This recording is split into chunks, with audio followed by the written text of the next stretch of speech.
So today I want to talk about this gadget that I got off of eBay. This is a transcoder. This is perfect for people that want the 240p signal that some retro consoles output on a consumer grade television that has component video input. So this was fairly inexpensive. It was under $50 shipped, and so I think that I got a really good deal on it. The metal shielding is really nice. I've taken it apart and the board is actually really nice as well. On the front it has your SCART input, also has your USB-C for power, and then it has the component video output along with the audio jacks. I wanted something that I could use on my 27-inch JVC D series because I love the way games look on it, and yeah, I just wanted the best possible picture I could get for some of my most beloved consoles. I have two PVMs. You can kind of see in the background there, that's a motherboard out of a 20-inch PVM. I'm recapping it right now. I also have a 14-inch PVM, which is great. I just, it's kind of small. I also got a Grundig monitor, which came from a guy out of Germany, and that's a good multi-sync monitor, meaning that you can it can display 50 or 60 hertz, and it can be powered by 110 or 220 volts. However, it is just a 13-inch, and so it's kind of small, and so this device is perfect for me in the sense that I want to use it on a 27-inch consumer grade television. Another thing worth mentioning is that this will actually be a little bit cheaper than if you were to buy all these separate HD Retrovision cables. And honestly, I like this option more. This is going to be better for people that have PVMs, BVMs, televisions with SCART input, and so then that way you can use your existing SCART cables with this. Or if you don't have SCART cables already, you can buy really high quality ones for not like an incredible amount of money, like maybe 25 bucks a piece or so, or even less if you want lesser quality ones. So jumping right into some gameplay footage, I'm actually going to be using my Model 1 Sega Genesis to get this footage, and I'm going to stick with games that I'm sure most of you are familiar with. This is of course Sonic the Hedgehog. On the left is composite, and so basically that's from the Sega Genesis out to a DVD recorder out to the HPOG capture device, and on the right you have the video that the transcoder outputs directly into the HPOG capture device. I will say that I had some issues capturing the transcoder. The audio wouldn't sync in some of the clips, and so I just kind of put some music in the background here. When I look at the composite video in comparison to what's coming out of the transcoder, I notice right away how blurry it is. It just doesn't look as good as the video that's coming out of the transcoder.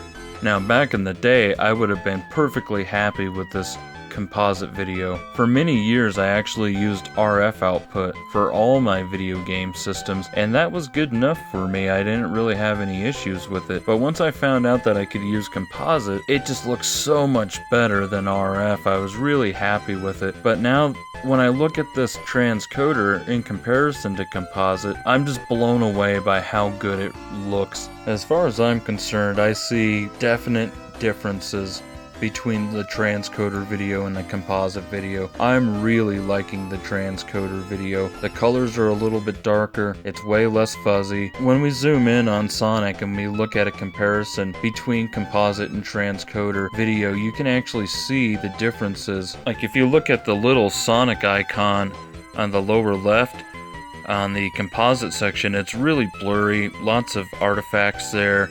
It just looks like crap. But if you look at the little Sonic icon, life icon, whatever you want to call it, in the transcoder area there, it just looks so clear. Sega! So this of course is Golden Axe, and what we're looking at is composite video. And honestly, I don't think that looks too bad. Like I said before, I grew up using RF, and so this composite signal really doesn't look all that bad. And then we get to the transcoder footage, and it's just mind-blowing how different it is, how much better it looks. It looks so clear and so vibrant. Like, it's just really impressive.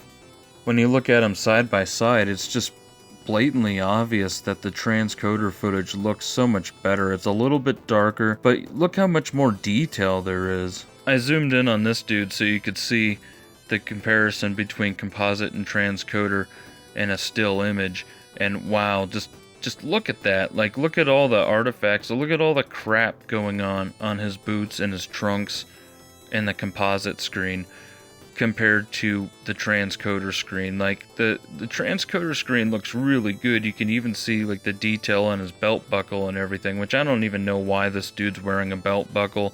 He's wearing like little trunks. Like, you don't need a belt for that, but whatever, it looks cool, right? Say it. Say it.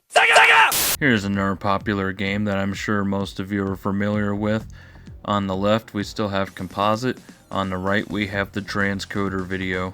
The main thing that's sticking out to me is the skin shades. Like, they just look more healthy coming out of the transcoder than they do from composite. Through composite, the skin looks kind of pale. It just doesn't look right. When we look at the actual gameplay footage, it doesn't look too different really, or at least it doesn't look like it when I have it in the small screens like this. I do notice more detail coming from the transcoder, of course, but when you actually do a comparison of Axel here, you'll notice how much more detailed he looks through the transcoder.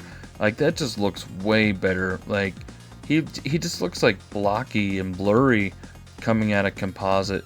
But when you look at him through that transcoder, it's just so good. Like, look at all the details on his arms, his gloves, just everything that's there just sticks out so much more. It just looks so much better. I'm really impressed with this. Alright, so my final thoughts. Like I said, I'm really impressed with the results of this device. It just works really well, and it's affordable. It's made out of good, durable materials.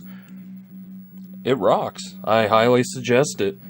And before anybody asks, I'm taking an analog source out to an analog TV. There's no lag, and you won't get any lag on a setup like this. However, if you're going to hook this device up to, say, like an ultra high definition 4K TV or whatever, like my 65-inch LG, yeah, there's going to be some input lag.